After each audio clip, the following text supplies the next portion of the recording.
Hello friends, welcome to DL study classes. Friends, आज की video हम रीजनिंग के प्रैक्टिस सेट को लेकर आए हैं जो कि आपके RRB, NTPC, SSC, GD, RP constable और इसी प्रकार गवर्नमेंट एग्जाम में पूछे गए हैं। और रीजनिंग के इन सभी प्रैक्टिस सेट के वीडियो में टाइप वाइज क्वेश्चनों को सम्मिलित किया जा रहा है, जिस प्रकार के क्वेश्चन आपके एग्जाम में पूछे जाते हैं। यदि आप एसएससी या रेलवे किसी भी एग्जाम की तैयारी कर रहे होंगे तो आपके एग्जाम के लिए रीजनिंग के ये सभी प्रैक्टिस सेट बहुत ही महत्वपूर्ण हैं।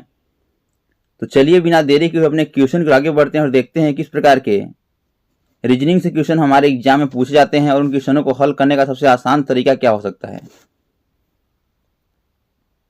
इसमें पहला क्वेश्चन दिया गया है, उस विकल्प का चयन कीजिए जो निम्न श्रृंखला में प्रश्नवाचक चिन्ह के स्थान पर आएगा। आपको एक श्रृंखला दिख रहा है, एक श्रेणी दिख रहा है, बताना है कि श्रेणी में इस प्रश्नवाचक चिन्ह के स्थान पर कौन सी अक्षर श्रृंखला आएगी। आपको 4 ऑप्शन दिया गया और बताना है कि 4 ऑप्शन में से कौन सा ऑप्शन करेक्ट हो जाएगा। तो इस प्रकार के क्वेश्चन को हल करने से पहले आपको इनमें देखना है कि इसमें लॉजिक क्या लगा हुआ है, यानी पैटर्न क्या लगा हुआ है। तो हम एक अक्षर को लेकर हल करते हैं। तो y से क्या हुआ है, v हुआ है। y आता है आपका 25 नंबर पे, v आता है 23 नंबर पे, यानी क्या हुआ, माइनस का 3 हुआ है। फिर आगे देखते हैं, v से यस हुआ है, v आता है आपका 22 पे, यस आता है 19 पे। यहाँ भी क्या हुआ, 22 से 19 हुआ है, यानी माइनस का 3 हुआ है। आगे मिलाते हैं तो इसमें आपको लॉजिक समझ आ रहा होगा कि माइनस का 3 हो रहा है, तो अगला क्या होगा, -3 हो जाएगा। तो यस आता है 19 पे और 19 में से -3 करेंगे तो क्या बचेगा, 16। और 16 पे क्या आता है आपका, पी आता है। क्या आता है, पी आता है, यानी पी से स्टार्ट होगा यहाँ। फिर आगे मिला लेते हैं कि जो पैटर्न हम -3 कर रहे हैं उसी पैटर्न से आपका यम आ रहा है कि नहीं आ रहा है। तो पी आता है 16 पे, यम आता है 13 पे, यानी कि 16 से 13 हुआ, यहाँ भी माइनस का 3 हुआ है, यानी लॉजिक आपका यह सही लगा हुआ है। तो शुरू में क्या आएगा आपका, पी आएगा। अब देखिए पी से केवल आपके 3 ऑप्शन स्टार्ट है, तो ऑप्शन नंबर सी पहले से ही कट जाएगा। अब आगे मिला लेते हैं, फिर अगला अक्षर क्या है, के। के से आपका यच हुआ है, के आता है 11 नंबर पे और यच आता है आपका 8 नंबर पे। तो 11 से 8 हुआ है, माइनस का यहाँ पे 3 हुआ है। आगे मिलाते हैं, यच आता है 8 पे, ई आता है 5 पे। 8 से ई आपका 5 हुआ है, यानी यहाँ भी माइनस का 3 हुआ है। तो इसमें आपका क्या हो रहा है, -3 हो रहा है, तो अगला भी क्या करेंगे, -3 कर देंगे। तो ई आता है 5 पे और 5 में -3 करेंगे क्या बचेगा, 2 बचेगा। और 2 पे क्या आता है, 2 पे आता है बी। तो पी के बाद क्या हो जाएगा, बी हो जाएगा। अब देखिए पी बी से ऑप्शन स्टार्ट होगा, तो ऑप्शन नंबर ए भी कट जाएगा, बी भी कट जाएगा और ऑप्शन नंबर डी हमारा राइट आंसर हो जाएगा। अब आपको समझने के लिए आगे मिला देते हैं, लेकिन आपको एग्जाम में इस प्रकार के ऑप्शन को कट करके आंसर को देकर आप आगे बढ़ सकते हैं।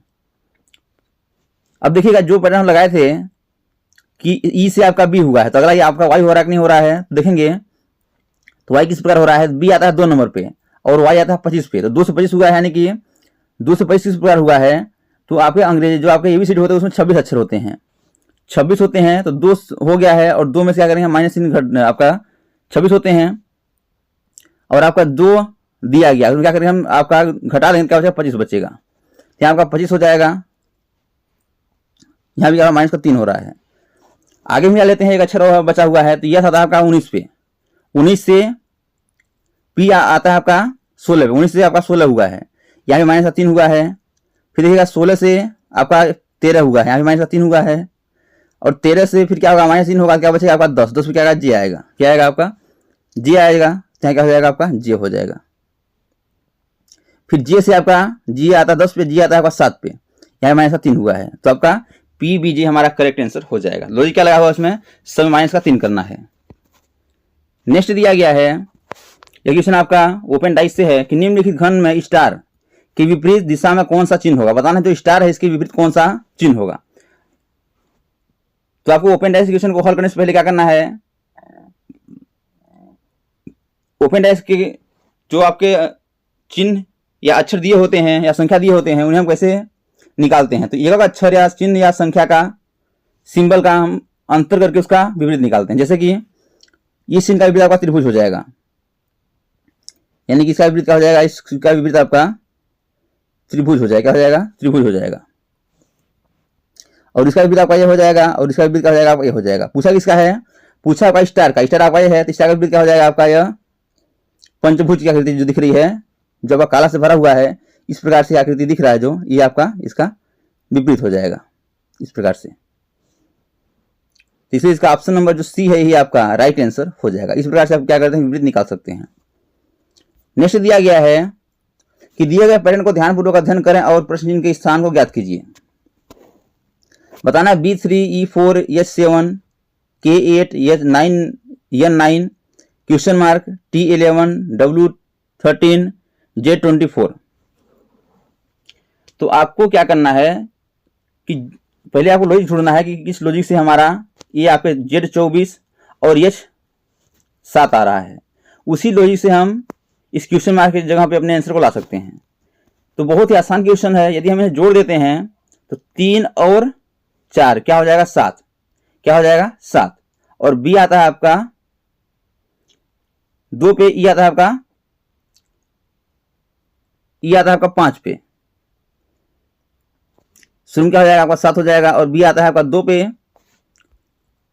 ध्यान समझिएगा यहां 7 हो जाएगा। और बी आता है आपका 2 नंबर पे, ई आता है 5 नंबर पे। यदि आपस में जोड़ देते हैं क्या हो जाएगा 7। 7 पे क्या आता है जी आता है, और उसमें एक अपने से जोड़ देंगे तो क्या हो जाएगा 8। 8 पे एच आता है यानी H7 हो जाएगा। उसी प्रकार से इसे भी देखेंगे, टी आता है आपका, ये आपका हो जाएगा। ये आप संख्या को जोड़ के आंसर दे सकते हैं। आपको जो आपका संख्या दिया गया है संख्या को जोड़िए और आंसर दीजिए, क्योंकि इसमें बहुत ही आसान दिख रहा है हमको। क्यों 3 और आपका यह 4 क्या हो जाएगा आपका 7। तो 7 आपका दिया गया है। उसी प्रकार यहाँ देखिए 11 और 13 24 हो जाएगा, 24 दिया गया है। तो 8 और 9 को जोड़ देंगे तो क्या हो जाएगा आपका 8 9 हो जाएगा 17, यानी कि 17 वाला हमारा आंसर होगा। अब 17 किस में है देखिएगा, तो ऑप्शन नंबर ए में भी नहीं है, सी में भी नहीं है और डी में भी नहीं है। ऑप्शन नंबर किस में है, ऑप्शन नंबर केवल बी में है, इसका option number B right answer हो जाएगा Q17। नेक्स्ट दिया गया है कि उस संख्या का चयन करें जो 5वीं संख्या से उसी प्रकार संबंधित है जिस प्रकार दूसरी संख्या पहली संख्या से और चौथी संख्या तीसरी संख्या से संबंधित है। बताना जिस प्रकार 13 का संबंध 225 से है, 15 का संबंध 289 से है, उसी प्रकार 18 का संबंध किससे हो जाएगा। तो आप इसे ध्यान देंगे तो 225 है आपका, यह किसी संख्या का स्क्वायर है, 289 की संख्या का स्क्वायर है। तो अगला क्या करेंगे स्क्वायर हम ढूंढेंगे। यदि ध्यान देखेंगे तो 225 है यह 15 का स्क्वायर है, इसका स्क्वायर है 15 का स्क्वायर है, 15 का स्क्वायर। और दिया गया है 13, जो 13 दिया गया है 13 से कहाँ गया है 15 गया है। यदि हम +2 कर देते हैं इसमें यदि +2 कर देंगे क्या हो जाएगा 15 हो जाएगा और उसका स्क्वायर कर देंगे। उसी प्रकार जो आपका 289 है 17 का स्क्वायर है और दिया क्या है 15 दिया है, तो उसमें क्या करेंगे हम +2 कर देंगे। जिस प्रकार हम 13 में +2 किए थे तो आपका 15 आया था और उसका स्क्वायर कर दिए थे, उसी प्रकार हम क्या करेंगे 15 में 2 करेंगे 17 हो जाएगा, 17 का स्क्वायर कर देंगे 289 हो जाएगा। अब आपको लोही समझ आ गया होगा कि जो आपको छोटी संख्या दी गई है उसमें +2 करके उसका स्क्वायर कर देंगे तो हमारा बड़ी संख्या निकल के आ जाएगी। उसी लोही से करेंगे हम 18, तो 18 में +2 करेंगे क्या हो जाएगा 20 हो जाएगा। और क्या करेंगे फिर 20 का स्क्वायर कर देंगे, क्या करेंगे 20 का स्क्वायर कर देंगे, क्या हो जाएगा 20 का स्क्वायर क्या हो जाएगा आपका 200, क्या हो जाएगा सॉरी 400, क्या हो जाएगा 400 हो जाएगा। तो इस क्वेश्चन मार्क में क्या होगा 400 हमारा करेक्ट आंसर होगा। अब देखिए 400 किस ऑप्शन है, आपका ऑप्शन नंबर डी में दिख रहा है, इसका option number D correct answer हो जाएगा। तो दोस्तों यदि यह वीडियो आपको अच्छा लगे तो वीडियो को लाइक शेयर और चैनल को सब्सक्राइब जरूर करिए, ताकि जब भी न्यू वीडियो अपलोड सबसे पहले नोटिफिकेशन तक पहुंचे। नेक्स्ट क्वेश्चन दिया गया है, एक विशिष्ट कोड भाषा में टाइप को SXOD लिखा जाता है, उसी भाषा में सिंग को किस प्रकार लिखा जाएगा। तो पहले आपको समझना पड़ेगा कि TYPE को क्या लिखा है SXOD लिखा है, तो किस प्रकार लिखा है। तो इसे हम नंबरिंग करेंगे तो T आता है आपका 20 पे, यस आता है 19 पे, यानी क्या हुआ ये 20 से 19 माइनस 1 हुआ है। Y आता है आपका 25 पे, यस आता है 24 पे, यहाँ पे क्या हुआ माइनस का 1 हुआ है, 25 से 24 यानी माइनस का 1 हुआ है। P आता है आपका 16 पे, O आता है 15 पे, यहाँ पे क्या हुआ माइनस का 1 हुआ है। E आता है 5 पे, D आता है 4 पे, यहाँ पे क्या हुआ माइनस का 1 हुआ, तो क्या रहा माइनस का 1 हो रहा है। उसी लॉजिक से करेंगे हम सिंग को, तो सिंग में क्या करेंगे हम माइनस का 1 करते जाएंगे, तो यस आता है आपका देखिएगा सिंग, यस आता है आपका 19 पे, 19 में माइनस करने क्या हो जाएगा 18, 18 पे क्या आ जाएगा -1 करेंगे क्या हो जाएगा 18 पे R। तो R से ऑप्शन स्टार्ट होगा, तो R से ऑप्शन केवल 3 ऑप्शन स्टार्ट है, तो ऑप्शन नंबर सी कट जाएगा पहले से ही। आई आता है 9 पे, 9 में माइनस करेंगे तो 8 बचेगा, 8 में क्या आता है ये आता है, ये अच्छा जाएगा। फिर देखिएगा यन आता है आपका 14 पे, ये माइनस करेंगे 13 हो जाएगा, 13 पे आता है यम आता है, यम हो जाएगा। क्या हो रहा है इसमें लॉजिक क्या लगा हुआ है माइनस का 1 लगा हुआ है। फिर जी आता है 7 पे, 7 में माइनस करेंगे 6 होगा, 6 पे क्या आता है आपका एफ आता है, यानी RHEMF हमारा आंसर होगा। अब यह केवल ऑप्शन नंबर डी में दिख रहा है, इसे इसका option number D correct answer हो जाएगा। नेक्स्ट दिया गया है कि दी गई श्रृंखला श्रेणी में प्रश्न चिन्ह के स्थान पर कौन सी संख्या आएगी। बताना जो आपको श्रृंखला दिख रहा है 14, 29, 57, 115, 229, अगला क्या होगा, इसमें आपको लॉजिक ढूंढना है। आप ध्यान देंगे तो क्या हो रहा है यार, दोगुना का लॉजिक लग रहा है कि इसका क्या हुआ है, दो गुना हुआ है। तो देखते हैं, यदि हम 14 का 2 गुना करते हैं तो क्या हो जाएगा, 14 गुना का 28 हो जाएगा, और दिया क्या है 29 दिया है, प्लस का एक अपने कर देते हैं, क्या जाएगा 29 हो जाएगा, गुणे 2 प्लस का 1। अगला देखते हैं 29 से क्या हुआ है, इसमें क्या हुआ है, गुणे 2 प्लस का 1, फिर 29 से 57 हुआ है, 29 गुना का 58 होता है, यानी गुणे 2 माइनस का 1, इसमें क्या हुआ है, गुणे 2 माइनस का 1। पहले गुणे 2 प्लस का 1, फिर गुणे 2 माइनस का 1। अगला देखते हैं 57 गुना क्या होगा आपका 114 हो जाएगा, यहाँ क्या हुआ, गुणे 2 दिया गया 115 दिया प्लस 1, फिर देखिएगा 115 क्या हुआ है, 229 हुआ है, 115 गुना 230 हो गया, 129 यानी गुणे 2 माइनस का 1। अब इसमें आपको लोही समझ आ रहा होगा कि गुणे 2 प्लस 1, गुणे 2 माइनस 1, गुणे 2 प्लस 1, गुणे 2 माइनस 1, तो अगला क्या होगा, गुणे 2 प्लस 1 हो जाएगा।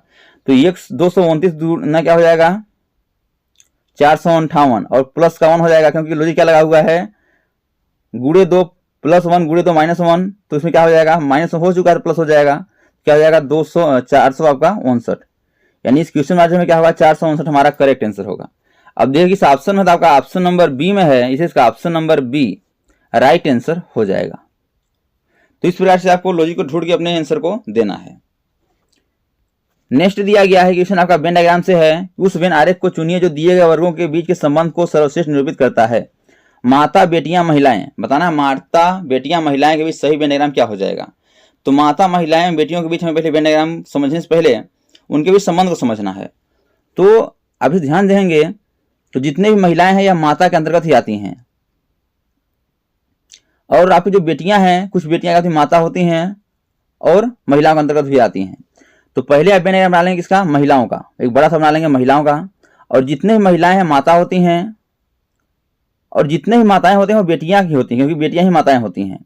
तो आपका वेन डायग्राम इस प्रकार बन जाएगा। अब देखिए इस ऑप्शन में बना हुआ था, आपका ऑप्शन नंबर बी में है, इसे इसका option number B right answer हो जाएगा।